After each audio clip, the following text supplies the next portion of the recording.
आधीच खोट्या साक्षी पुराव्याने तुम्ही कोर्टाचा वेळ वाया घालवलेला आहे आणि पुन्हा पुन्हा तुम्ही एकाच मुद्द्यावर बोलून पुन्हा वेळ वाया घालवू नका. तुम्ही पुढचा युक्तिवाद सादर करा. Thank you your honour. Your honour, Jayant Kanitkar यांना ज्या मूळ गुन्ह्याखाली पहिल्यांदा अटक झाली होती त्या मूळ मुद्द्याला इथे सोयीस्करपणे बगल दिली जाते. यांनी शांता दळवी यांचा जीव घेण्याचा प्रत्यक्ष प्रयत्न केला होता. म्हणूनच सर्व कायदेशीर प्रक्रिया पूर्ण करून यांना तुरुंगात टाकण्यात आलं होतं. पण इतक्या गंभीर केसमध्ये अडकून सुद्धा जयंत कानिटकर यांनी कायद्यातील पळवाटा शोधल्या आणि जामीन मिळवला. जामिनावर बाहेर असताना सुद्धा जान्हवी यांना वेळोवेळी मानसिक आणि शारीरिक त्रास देण्याचा प्रयत्न केला. इतकंच नाही तर जान्हवी यांची मोठी बहीण सौ भावना गाडे पाटील यांचा जीव सुद्धा कानिटकर यांच्यामुळे धोक्यात आला होता. आणि युअर ऑनर, हे सिद्ध करण्यासाठी मी भावना यांना विटनेस बॉक्समध्ये बोलवण्याची परवानगी मागतो. Permission granted. थँक्यू.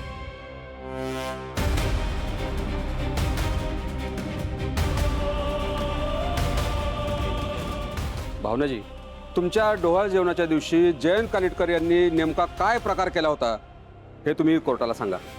माझं डोहाळ जेवण होतं, त्यामुळे आमच्या घरातले सगळे खरंच खूप आनंदात होते. सगळे खूप खुश होते. पण नेमकं त्याच वेळेला जयंत तिकडे आला आणि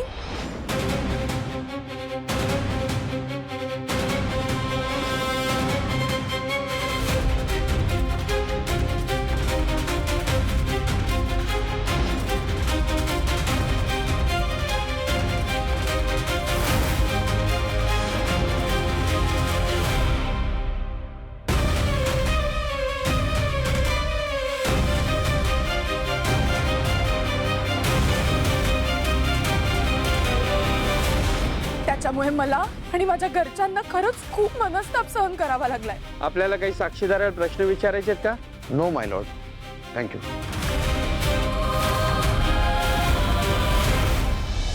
भावनाजी, तुम्ही आम्हाला सांगा, जान्हवी आणि जयंत यांच्या नात्यामध्ये खूप समस्या आहेत हे तुम्हाला पहिल्यांदा कधी जाणवले? तसं तर आम्हाला बरेच दिवस जाणवत होतं की जानू खूप अस्वस्थ आहे, तिला काहीतरी त्रास होतोय. पण ज्या दिवशी जयंतनी आमच्या आजीचा जीव घ्यायचा प्रयत्न केला ना, त्या दिवशी आम्हाला सगळ्यांना खात्री पटली की हा जयंत कानिटकर अत्यंत विक्षिप्त, विकृत आणि नीच माणूस आहे.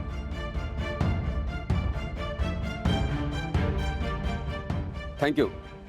आपण जाऊ शकता.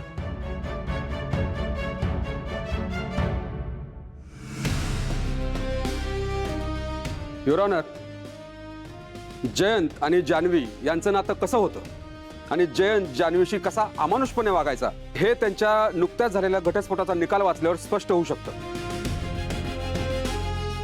त्यामुळे मी त्या अधिकृत निकालाची प्रत कोर्टापुढे सादर करू इच्छितो.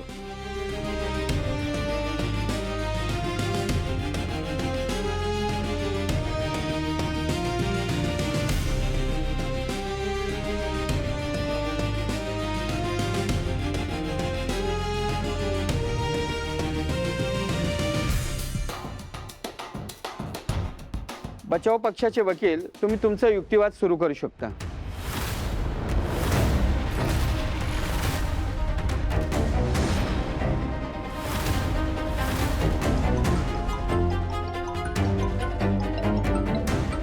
अहो, आईंचा फोन येतोय. एक मिनिट.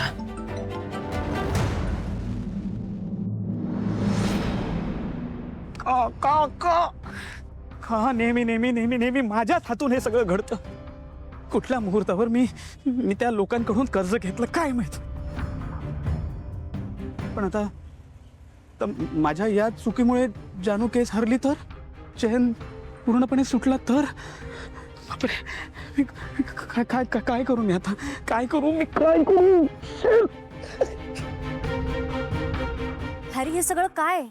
तू कधी लोन काढलंस आणि तू मला ह्यातलं काहीच का नाही सांगितलंस? तुला धमक्यांचे फोन येत होते, हे लोक घरापर्यंत पोहोचले तरी मला काहीच माहित नाहीये. ऐक ना सिंचना, आपण ना यावर आत्ता नको बोलूयात प्लीज. आपण घरी जाऊन शांतपणे बोलूयात ना प्लीज. घरी जाऊन काहीच बोलत नाहीस तू माझ्याशी. तुला कधी प्रॉब्लेम शेअर करायचा नसतो, विषय काढले की तुला टाळायचे असतात. अजून किती लोकांकडून असे पैसे काढणार आहेस आणि आपण असे लोन फेडत राहणार आहोत. सिंचना प्लीज प्लीज ऐक ना, आपण आत्ता नको ना बोलूयात याबद्दल. आपण घरी जाऊन आरामात यावर डिस्कशन करूयात. नाही आहे हॅरी, बास झाला आता. सतत तू हेच बोलत राहतोस. त्या दिवशी संतोष दादा वाटेल तसं बोलत होता, विसरलास का? तुझ्यामुळे सतत मला इन्सल्ट सहन करावा लागतो, कारण तुझ्यात तर काहीच चेंजेस होत नाही. सतत मी समजून घ्यायचं, याला काय अर्थ आहे? सिंचना बास झालाय आता, प्लीज.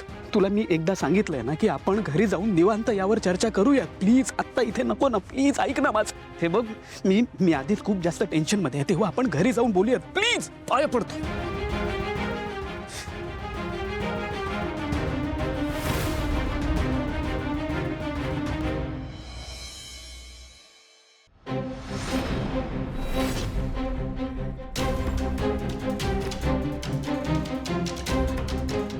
जयंत कानिटकर यांनी तुम्हाला मानसिक त्रास देण्याचा प्रयत्न केला, तुम्हाला जीवे मारण्याचा प्रयत्न केला, म्हणजे नक्की काय केलं हे जरा कोर्टाला सांगा. जज साहेब, जयंत आणि जानूचं लग्न झालं त्याच्यानंतर मी त्यांच्याकडे राहायला गेले. सुरुवातीचे दिवस खूप छान गेले असं वाटलं, पण नंतर मला जयंतचं वागणं खटकू लागलं. म्हणजे नक्की काय खटकायचं तुम्हाला? जयंतचं जानूशी वागणं, सतत तिच्यावर लक्ष ठेवून राहणं, घरी कोण येतंय घरी कोण जातंय याच्यावर त्याचं बारीक लक्ष असायचं. जानू सुद्धा त्याच्याबरोबर वागताना बोलताना खूप घाबरलेली दिसायची मला. माझी नात सुखात नाही हे मला सतत जाणवायला लागलं. म्हणून मी जयंतला एकदा स्पष्टच सांगितलं की मला बैठक घ्यायची आणि त्या बैठकीत मी तुला विचारणार आहे की तू जानूशी असा का वागतोस. आपल्या लेकीच्या बाबतीत काहीतरी चुकीचं घडतंय हे तिच्या आईबाबांना कळायलाच पाहिजे असं मला सारखं वाटायला लागलं. हे ऐकल्यावर जयंत इतका हिंसक झाला की त्याने माझ्या तोंडावर उशी दाबून मला जीवे मारण्याचा प्रयत्न केला आणि त्यामुळे मी कोमात गेले. त्याचं बिंग फुटू नये म्हणून त्याने मला मारून टाकण्याचा प्रयत्न केला. तुम्ही कोमात कशा गेल्यात यावर नंतर येऊ आपण, पण मला सांगा, कोमातून बाहेर आल्यानंतर सुद्धा तुम्ही ही गोष्ट तुमच्या कुटुंबापासून का लपवून ठेवली होती?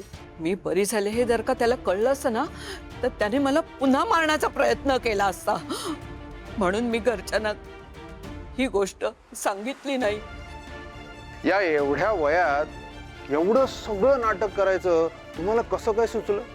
हे नाटक मला जानूने करायला सांगितलं. माझा जीव वाचवण्यासाठी आम्हाला हे नाटक करावं लागलं. Point to be noted milord, जान्हवीने शांताबाई सारख्या वृद्ध स्त्रीला सुद्धा कित्येक दिवस एक नाटक प्ले करायला सांगितलं. अगदी त्यांच्या घरातल्या माणसांना सुद्धा अंधारात ठेवायला सांगितलं.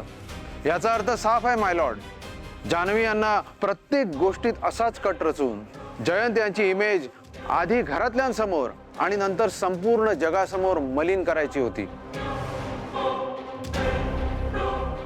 जयंत हे मेंटली सिक आहेत असं भासवायचं होतं. त्यांनी जसं आजीला या कटामध्ये सामील करून घेतलं होतं, अगदी तसंच जयंत यांना अडकवण्यासाठी त्या जयंत यांना एकटे भेटायला गेल्या आणि विश्वाला आधीच पोलीस स्टेशनला पाठवून दिलं. नाही नाही, तुम्ही चुकीचा अर्थ काढताय. जानूने मी खोटं बोलावं म्हणून कुठचीही जबरदस्ती माझ्यावर केली नव्हती. उलट माझा जीव वाचवण्यासाठी. अहो, तुम्हाला जेवढं विचारलंय तेवढंच उत्तर द्या, जेवढे प्रश्न विचारले तेवढंच. जास्त बोलण्याचा प्रयत्न करू नका. Objection your honour. माझ्या वकील मित्राला साक्षीदाराला असा धाक दाखवून गप्प बसण्याचा कोणताही अधिकार नाही. साक्षीदार ज्या संदर्भात बोलत आहेत ते पूर्ण ऐकून घेण्याऐवजी वकील साहेब आपल्या सोयीने अर्थ लावू शकत नाहीत. त्याला फाशीची शिक्षा द्या, तरच माझ्या जानूला न्याय मिळेल.